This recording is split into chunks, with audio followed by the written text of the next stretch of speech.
costumbre se vuela el programa. Sí, sí. Ya vamos a terminar con tu transcurrir, no me vas a decir a dónde está dando clase ahora y todo lo demás.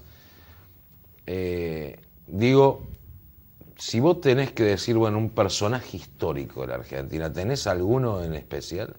Yo tengo un especial afecto, más allá de que, por supuesto que de los históricos, reivindico mucho a San Martín. Ajá. Más allá de los libros sobre el Plan Maitland, sobre el desembarco de los mercaderes británicos para transformar a la Argentina en una colonia inglesa. Más allá de eso... ¿Sabés lo que me impresiona de San Martín a mí? Que el tipo se fue con 5 años, o se lo llevaron con 5 años de la Argentina, luchó para España, porque se formó militarmente en España, Sí, y volvió para luchar contra los españoles. para luchar contra los españoles y liberar a la tierra en donde había nacido, que todavía no está muy claro, no sé si lo habrás leído esto, sí, seguramente, pero digo, ¿qué posición tendrás vos con respecto al tema? Que sos un investigador histórico. Yo soy muy crítico de San Martín. Pero digo que el tipo, Muy crítico. digamos, no se sabe si San Martín en realidad era hijo de los San Martín o de Diego de Alvear y de Rosa Gurú, una Sí, o aborigen, un hijo ¿no? natural, sí. Un hijo natural, Sí. que digo, no denostaría para nada su figura, por el contrario. De ¿no? hecho, es así, a tal punto que San Martín fue negado como prócer hasta finales del siglo XIX. Hugo Chumbita fue el que escribió el libro. Claro, Hijo del País, sí, ¿no? también Terraño. Terraño, sí, sí. Y a San Martín lo van a buscar a fines del siglo XIX porque era necesario frente a toda esta cantidad de inmigrantes que venían con ideas socialistas, anarquistas, comunistas. Que era el planteo que decían, ¿cómo puede Claro, ser? había que darle todo un sentido al ser nacional, ¿no? Entonces ahí fueron a buscarlo a José Hernández y su Martín Fierro y a los gauchos. Ahora los gauchos de golpe eran buenos, los aborígenes también habían luchado por la patria y los negros también. Y San Martín le perdonaron que le diera su sable a Juan Manuel de Rosas, que era el caudillo, por así decirlo, que representaba la barbarie más atrasada. Pero cuando a San Martín le dicen que fuera a combatir a Artigas y él estaba en otra cosa mucho más importante, Claro. él dijo, nunca voy a desenvainar mi espada para derramar la sangre de un hermano. Cuando lo invitan a que fuera Artigas Porque a combatir claramente a Artigas. Artigas, otra idea. Exactamente, es otro de los que está en el Olimpo para mí, de los Artigas, próceres. vos sabés que Mujica, el expresidente uruguayo, decía, nosotros tenemos un prócer prestado. Claro. Artigas, a ver, es un prócer argentino. Bueno, si seguimos profundizando en Uruguay, es un invento inglés, porque es un estado tapón que crea Inglaterra para que la banda oriental no quede ni del lado de la Confederación Argentina, ni del lado del Imperio de Brasil. Lo hemos hablado con varios invitados en este programa y ya que sos historiador, nos quedan, pero no importa, yo quiero tocarlo, este tema ya que estudiaste en Córdoba y todo lo demás. Lo hemos hablado con varios, este programa se ve en Córdoba también, y se ve en muchos lugares del país. Digo, y lo he hablado con varios invitados y te lo planteo a vos para que me hagas un pequeño análisis acudiendo a tu poder de síntesis.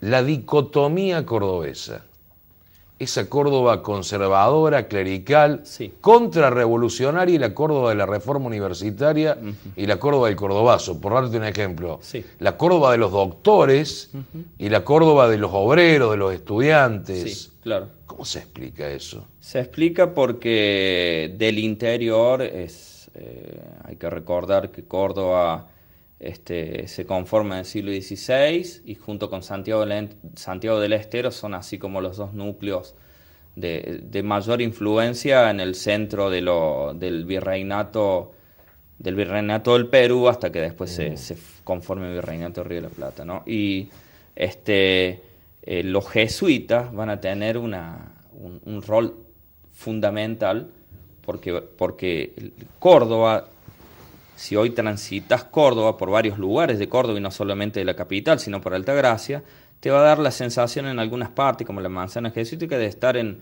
la Europa medieval. Si te fijas un poco, ese pozo del centro de Córdoba tiene mucho de aldea. Es decir, que tiene mucho de medieval, de filosofía escolástica, de teología y de cosas Sí. Sarmiento el que decía que era un claustro encerrado entre barrancas. Córdoba, ¿no? Exactamente, un claustro encerrado entre barrancas, porque es justamente eso, el microcentro ahí donde se desarrolla una vida muy arraigada a las costumbres De la colonia. de la colonia y de la ideología, digamos, de la escolástica, ¿sí? De lo más conservador de la iglesia, ¿sí? Más allá de que los jesuitas eran muy progresistas dentro de la misma iglesia. Pero eso hace de una Córdoba muy conservadora. El Colegio Nacional de Montserrat, la universidad, es el lugar donde se forman muchos de los dirigentes políticos, de los que ocupan cargos públicos, de los profesionales, si no iban a Chuquisaca. Y eso hace de Córdoba que sea un lugar al mismo tiempo iluminado por las ideas que venían de Europa, si querés, de Voltaire, Rousseau, Montesquieu, etcétera, y al mismo tiempo estaba la idea teológica de San Agustín y del tomismo, muy de Santo Tomás, muy firme y arraigada. Entonces, un poco porque las historias de los lugares hay que verlas en el tiempo y en el contexto, ¿no? Después, en el siglo XX, ya en el siglo XIX, el primer foco contrarrevolucionario de la Revolución de Mayo va a ser Córdoba. Con Liniers. Con Liniers va a ser fusilado. A quien inclusive en Córdoba se le sigue rindiendo tributo. Se le sigue rindiendo en tributo. Córdoba capital, Liniers sobre Monte. Luego la reforma universitaria, donde, bueno, algunos sectores de la naciente llamada clase media con el irigoyenismo busca tener un lugar dentro de la universidad y que no sea una exclusividad de los hijos de los sectores católicos. Y hay un antecedente en el cordobazo también, que sea tan culta y que tenga universidades y escuelas e industrias.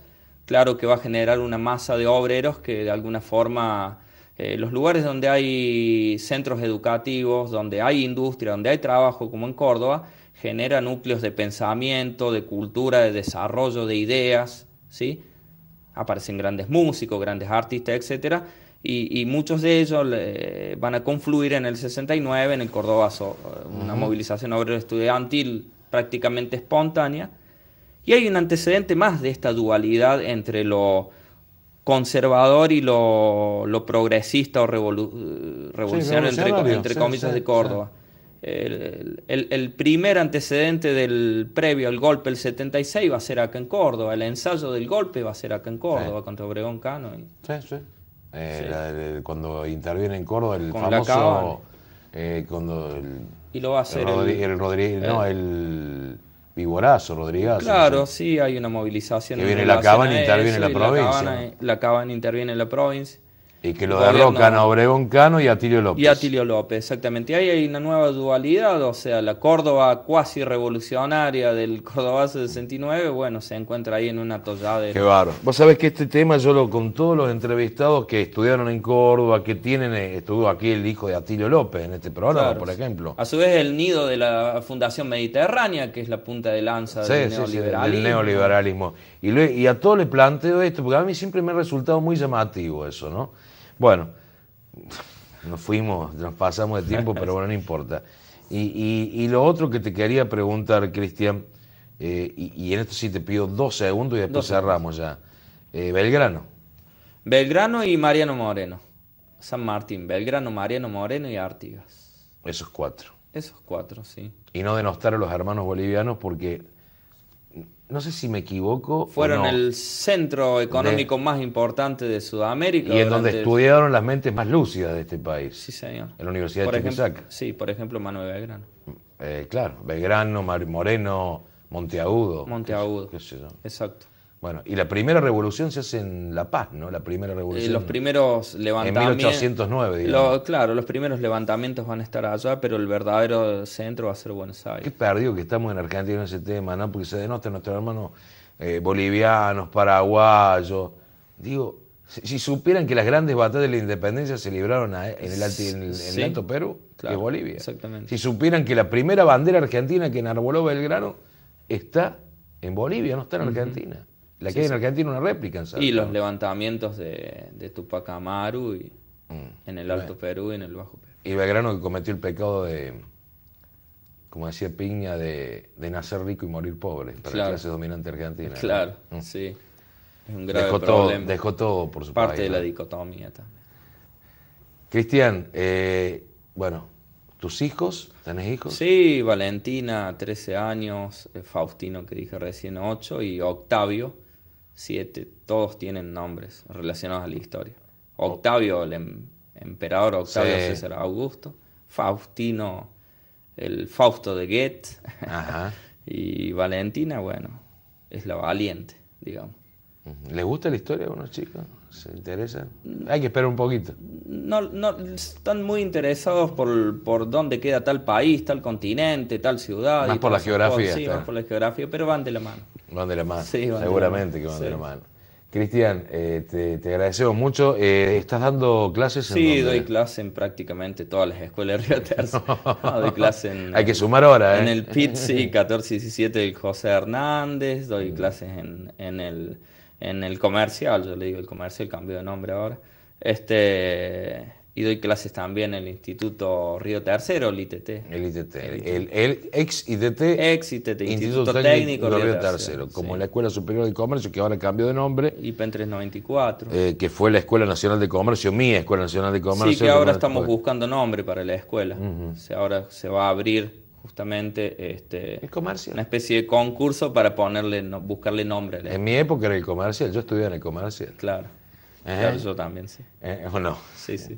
Bueno, Cristian, la última pregunta, cuando te despertás a la mañana y te mirás en el espejo, ¿qué ves?